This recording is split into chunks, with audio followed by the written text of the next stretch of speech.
The Chamber of the United Nations has always been a stage for strong words, calculated diplomacy, and carefully measured speeches. Yet on this particular occasion, the atmosphere was different. When Captain Ibrahim Traoré, the young leader of Burkina Faso, rose to speak, the assembly expected boldness, but very few were prepared for the storm that followed. Within minutes, his words sent shockwaves across diplomatic circles, media outlets, and governments worldwide. What Traoré delivered was not the usual cautious rhetoric of international diplomacy, but a 48-hour ultimatum directly aimed at Israeli Prime Minister Benjamin Netanyahu, a move so audacious that it stunned even his allies and startled his critics. Why would a leader of a landlocked West African nation throw such a challenge at one of the world's most polarizing and geopolitically significant figures? Why would he risk angering global powers that stand behind Israel? To understand the gravity of this moment, one must first explore who Traoré is, the history that shaped his worldview, and the conditions that have driven him to believe that silence and inaction are no longer acceptable. Captain Ibrahim Traoré emerged in Burkina Faso at a time when his nation was struggling with terrorism, foreign influence, and economic hardship. In 2022, he came to power through a transition that reflected deep frustrations in the streets of Ouagadougou and beyond. Young, military-trained, and deeply nationalist Traoré represents a new wave of African leadership, a wave that speaks in the language of sovereignty, dignity, and resistance to domination. Unlike many of his predecessors, he does not mince words or carefully tiptoe around global powers. His speeches often ring with the sharp tones of defiance, echoing both past African revolutionaries and the urgency of the present. This defiance came to a head at the UN when he addressed the ongoing crisis in the Middle East, particularly the conflict in Gaza.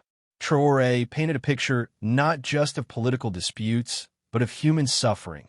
Bombed-out buildings, children without food, or medicine families buried under rubble, entire neighborhoods turned into ash.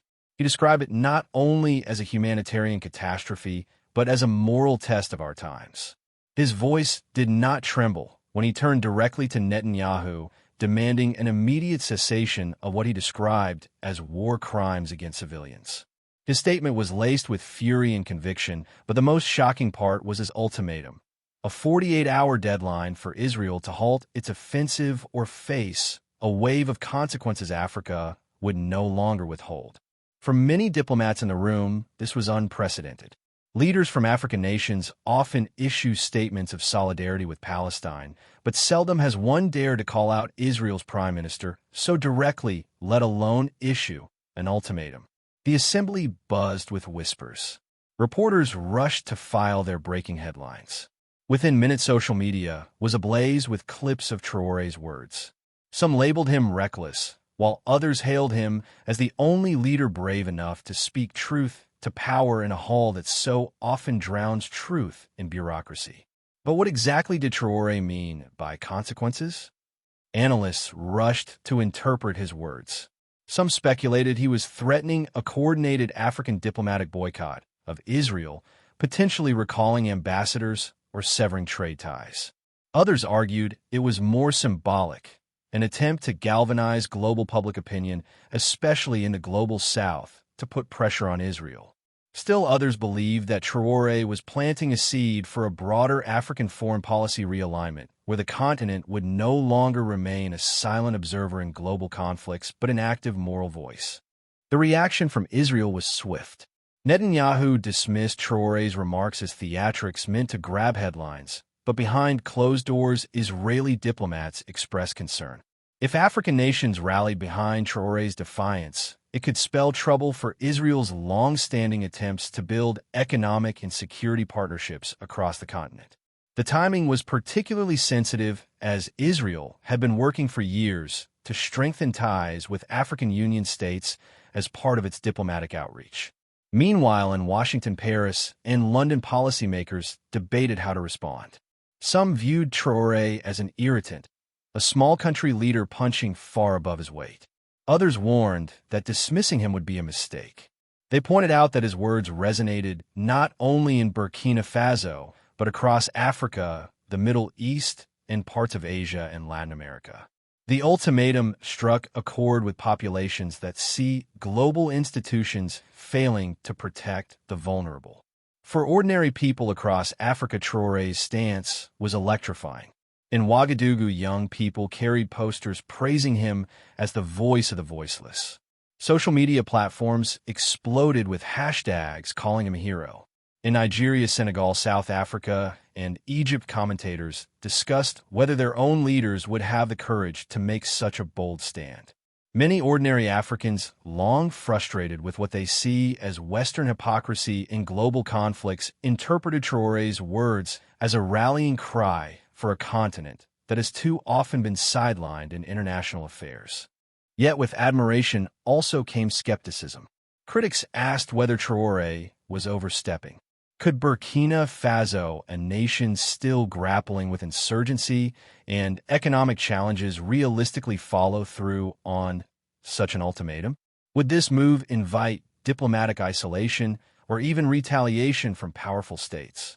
His supporters countered that the point was not about Burkina Faso's material power, but about moral leadership. In their eyes, Traore was filling a vacuum of courage that wealthier, more powerful nations had failed to occupy. As the 48 hours ticked by, media outlets kept a close watch. While Israel continued its operations, the ultimatum had already achieved something profound. It forced the world to pay attention, to confront the question of whether morality could be defended in global forums dominated by power politics. Even if no immediate consequences unfolded, the symbolic weight of Traore's stand lingered. It reframed the way Africa could participate in international diplomacy, not as a passive player, but as an assertive moral force. Behind the scenes, African diplomats reportedly began quiet consultations. While not all nations were prepared to back Traore openly, there was discussion about the possibility of forming an African bloc that would take a unified stance on Palestine at the UN. Such a move could mark a historic shift, signaling that Africa's voice would no longer be fragmented or easily dismissed. Traore's ultimatum may have been the spark for something larger than himself, something that could redefine the continent's role in the international order. The West, of course, remained divided. Some commentators accused Traore of grandstanding, of playing to populism rather than engaging in constructive diplomacy. Others conceded that even if his rhetoric was fiery, he had tapped into a raw truth, that the suffering of civilians cannot be indefinitely justified by appeals to security or geopolitics. Editorials in major newspapers debated whether Traore represented a dangerous trend of radical populism or a necessary corrective to decades of moral complacency. As the dust settled, one thing became clear. Traore had managed to do what few leaders from small nations ever achieve. He captured the world's attention. His ultimatum, whether seen as reckless or righteous, forced conversations that many preferred to avoid. It laid bare the fractures of a global system where the powerful act with impunity and the powerless pay the price. And it raised a haunting question. What happens when the voices from the margins refuse to stay silent any longer? For Burkina Faso, the speech cemented Traore's image as a bold and uncompromising defender of justice, willing to confront even the most formidable adversaries. For Africa, it hinted at a future where the continent could wield not just resources and votes in the UN, but also moral authority.